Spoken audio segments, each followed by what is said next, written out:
Hey, this is Matt Rhodes in the city of Wilmington, North Carolina, New Hanover County. Welcome to my YouTube channel. Please like, share, subscribe. Takes 1 second. Comment on any information that I speak about. And if you don't agree with me, that's fine. I will always respectfully reply. So today I want to talk about personal safety, and I'm going to talk about duty to retreat, or the retreat aspect of self-defense. Now, before I do that, I posted a video a few days ago about justified self-defense for North Carolina. Someone responded from South Carolina, and they talked about how their laws of justified self-defense were similar, but not exactly the same as North Carolina's. Different wording. So one thing I want to tell people is this, is that your permit is reciprocal with other states. So if you have a permit that is reciprocal with one state to the other and you travel into that state, you are supposed to be able to carry your handgun concealed, just like the citizens of that state, because you're basically traveling through or working there for a short while. So check that, make sure that you can do that. But what I tell people is that if you're doing that and you're traveling with a firearm for your personal safety, know what the laws of justified self-defense are for that state that you're traveling in. Don't think you know for sure. So anyway, I want to read this from the Concealed Carry Trainer's Manual about retreat. A citizen faced with an imminent threat of death or great bodily injury generally does not have a duty to retreat prior to using deadly force, when all the other elements of self-defense are satisfied. So if you are minding your own business, and all of a sudden you are under attack to such a level that you fear for your life, you don't have to try to run away, because most likely if you're under attack, you probably can't get away. So you have to worry about your survival. So you have to defend yourself. You're gonna have to make the decision, what level is this? Can I break contact with this attacker and get away? Or is it a situation where they're gonna kill me?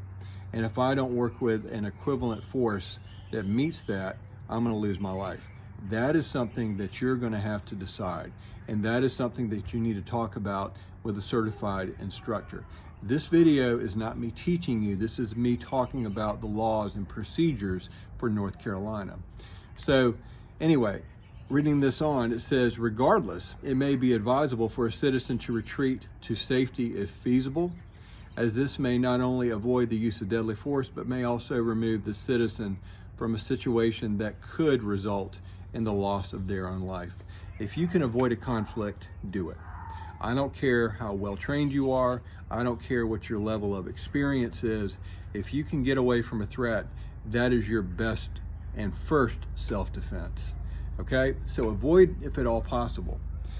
Now, however, a duty to retreat does exist where the citizen was the initial aggressor or instigator in the incident that caused him to eventually use deadly force in self-defense.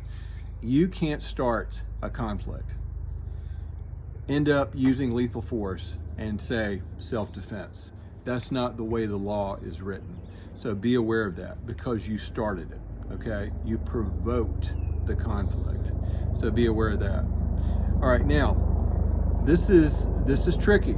If the aggressor completely withdraws from this confrontation and clearly communicates this to his adversary, the right to use deadly force in self-defense is restored if all the requirements for the use of deadly force in self-defense are still met. So let me read that again. We had a very big helicopter passing over. If the aggressor completely withdraws from this confrontation and clearly communicates this to his adversary, the right to use deadly force in self-defense is restored if all the requirements for the use of deadly force in self-defense are still met. So I provoke a conflict. I realize that this was a bad idea, and I get out of there. And it's obvious that I'm leaving the situation, I'm leaving this environment, I'm leaving the scene.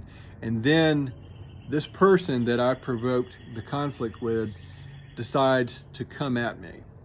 Then under the law, if you feel your life is in danger, that right to use lethal force to defend yourself is restored.